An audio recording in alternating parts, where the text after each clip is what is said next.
Have you ever considered actually getting into a professional competition with Jason David Frank?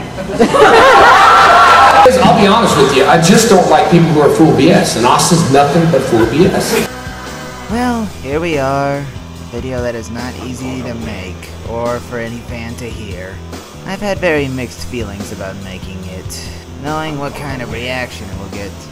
But regardless, I do feel it is something I need to get out in the open. And also, it's been questioned a lot on past videos, mainly Austin's. So, here we go. But before that, let's just get rid of a silly rumor right off the bat. This has nothing to do with Tommy becoming the new leader of the Power Rangers. The question was, how did he feel when Tommy became the leader? Actually, I was really looking hard already at that time to leave the show, and I had made that very obvious. So I think Tommy was brought in anticipation of that. So, and it was a great choice, man. No. He had a huge following, he did a really good job, and you know, he carried on a great legacy, so it wasn't a bump me down or kick me out, I don't think. I mean, ouch. That's not the way we saw it, but he was good people, and I was ready to go. I really don't know how long this video is gonna be.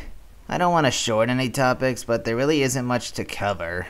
I know what you're thinking, there's gotta be some big, deep mystery. Well, it's just not like that. Let me just get one thing out of the way. I'm not taking either one's side, because frankly, I don't think either are right. They're just old grudges that should have been forgiven long ago, but maybe you will disagree, and that's fine. Well, I'm gonna do my best to give as much information as possible on each topic without taking either one's side. Ergo, making each case and defending it, just so everyone's got a fair shot. Starting with Tommy, aka Jason David Frank, like you don't know. He was never hesitant to share his mind on the topic. And I got to work 18 hours a day with the guy who tells me he breaks center blocks straight through, and he's killed a guy in the ring before, and he's so dangerous in the ring, and you know, I'm a martial artist, and being a martial artist, you're not supposed to talk like that, so he'd get me riled up, so my blood would boil every time. You know, so like, yeah. And this is the main conflict that Jason has, the smug talk. Austin had a bit of an ego back during the filming of Power Rangers, and Jason Frank will never let us forget about it. Years and years. Anybody knows Austin St. John, he's a liar, he's a compulsive liar, he lies about everything. And I don't care what he lies about, just don't lie about my livelihood. I'm a martial artist, I've been in martial arts my whole entire life since I was 4. So when you start lying about martial arts, I take it personal. You know, I take that personal. And again, in fact, why did they even have to make him a Golden Ranger? I was like, you want to work on that series. And again, I do a lot of brick breaking. You can go on, you know, my karate schools, I got demos, you can go look at all my stuff. I do a lot of brick breaking. So I was talking to these guys about breaking bricks. I'm like really excited about this. And he's like, yeah, I'd break 2 or 3 center blocks like this. And there's this an impossible way. So I'm like, okay. I just let it go. Ian, who was one of my stunt doubles, Ian was the Green Ranger. If you ever get a hold of Ian, he'll tell you how Austin was. He called him out on it. He said, hey, I got 2 bricks right now. Here, break them like that. And he's like, oh, no. You know, just always, I guess, when you're telling a story, he's always the one to butt in to top your story. And it was just like so annoying. Everyone from the set, you know what, maybe never had enough cojones to tell him how I feel. Because everyone complained to me about Austin. Oh, he's this, he's that. But when he was there, oh, no one said nothing.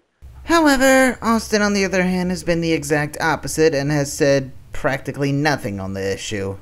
Some might say it's more grown up not to cry over past grudges, but in many ways, not confronting an issue can be just as bad, if not worse, than overreacting to it. 2 sides of the story, you only hear one side. You instantly start thinking, oh, you know, and I know Austin hasn't said nothing about me because he just, you know, whatever. Even when people at PMC were like asking like, okay, did you have any beef with Jason? And you, Jason, wow, too many Jasons, but you, Jason. And like, I think one of the questions was if you would get in the ring, like if you like duke it out or whatever. And he's like, yeah, you know, I think we would be too friendly to like, you know, do that. You know, I think we like each other too much to do that. He still does a lot of live competition. We kind of, I don't know if he ever went heavyweight or anything like that, but he still does lots of stuff. He's a very talented martial artist in his own right, and he's very good at what he does. And like I said, I think we like each other too much to. Are you sure? to do that. I'm pretty sure. I do agree that smug talk wasn't very mature. And he is right in that you should never talk to a fellow martial artist that way. However, there is more than one way to be immature. No, I don't think any prank I pulled I regret. I pulled a lot of different pranks, but I don't know. I mean, I can't think of one particular one that I pulled that I kind of regret, but I pulled a lot of different pranks. I did feed Dave a peanut butter and jelly sandwich with a big fly in it. You know, I put a big Australian fly in the sandwich, and I just walked up, like, he was way filming on set, so I walked way over there. I was like, hey man, I made you a sandwich. He's like, oh, thanks, man. And anyway, so he ate the sandwich, and when he ate it, there was a pretty big fly in it. So he ate it, and then I didn't say nothing afterwards. But I told him after. I just talked about that not too long ago with him. Oh, what did he say? He's called me a name that I can't say on TV. Okay. Yeah, that was it. And then, you know, the other prank where I put my butt in Steve's face, you know, and woke him up a little bit. But one time we were filming the movie, and Steve was sleeping, and I took my pants down, and I put my butt in his face, right? And but he was sleeping, and my butt was like but he didn't wake up. And David and everyone, asked Johnny, they were rolling. And when he woke up, I just didn't really like tell him. You know, normally I do. I'm like, and then finally I got mad. I said, I put my butt in your face, dude. And he's like, no, you didn't. No, you didn't. And then Johnny was just like. Other than that, you know. And then, you know, with the mistletoe, that was, you know, another prank. And I think the biggest bloop that will never ever make TV was when me and Amy were doing we were like under the mistletoe of the Christmas episode. Yeah, I told you guys that story. Yeah, I was under the mistletoe, and we were supposed to like kiss. She's supposed to be like, Tommy, you know, under the mistletoe. So I was like filming, and she was under the mistletoe, and she's like, Tommy, we're on the mistletoe. I'm like, oh yeah, right. And I took my pants off and dropped my pants to my floor. And I had underwear on, but I just stood there with my pants low. I was like, yeah, awesome. And the cameras were still rolling, and people were like, cut. What are you doing, man? Amy was just cracking up. That was probably like my funniest bloop. I remember that one. The good old mistletoe.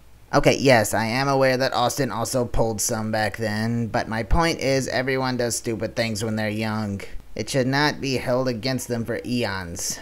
Sadly, this is really the extent of research. There's no big, mysterious, evil thing one did, no dark history, nothing. Just old grudges. Two alpha males that didn't like each other. Well, that and the big fight question. In my Tommy video, I mentioned that Jason David Frank does MMA now, and Austin has been known to do some competitive fighting, in Thai kickboxing and other stuff. So, Mr. Frank had a little question for him. Mixed martial arts. So it has nothing to do with me challenging him. If you're doing mixed martial arts, then step up to the plate, because I feel that we both have everything. He's a ranger, I'm a ranger. Win or lose, it don't matter. I'm gonna win. But the point is, I'm just saying that we don't have to worry about nothing. We can make some money. It's good for the fans, and if he really is a mixed martial arts guy, then just do it. I mean, quit running around. He just needs to do it because it's out on YouTube, and he had a big ego, and he's going to see this now, and I don't know how he's going to live with himself forever until he just steps into the ring and just takes the fight. But I digress. Well, the fact of the matter is, just petty old alpha male conflict. I've heard several rumors about why Austin has these conflicts back, saying stuff like jealousy, power over the show, and Frank messing up his pace somehow, but they lack proof. If you ever find proof of any of those, I will gladly do a part 2, but for now, this is really all you get. I could go on for days showing you all the complaints Frank has, but it's all the same thing. Just sum it all up, he just didn't like his personality. Austin, like I've said several times, has not shared the issue in any interviews of him I've found, and I lack the power to ask either of them personally. So for now, all we can do is leave things where they are and hope for a better tomorrow. Austin, Jason, if you're listening, I plead to you both. Please let go of the past for the sake of all of us who looked up to you. Have exactly. I'll take all my frustrations out in the ring, and then afterwards we're good. That poor guy. Everything's fine. And Karen's gonna challenge Amy Jo.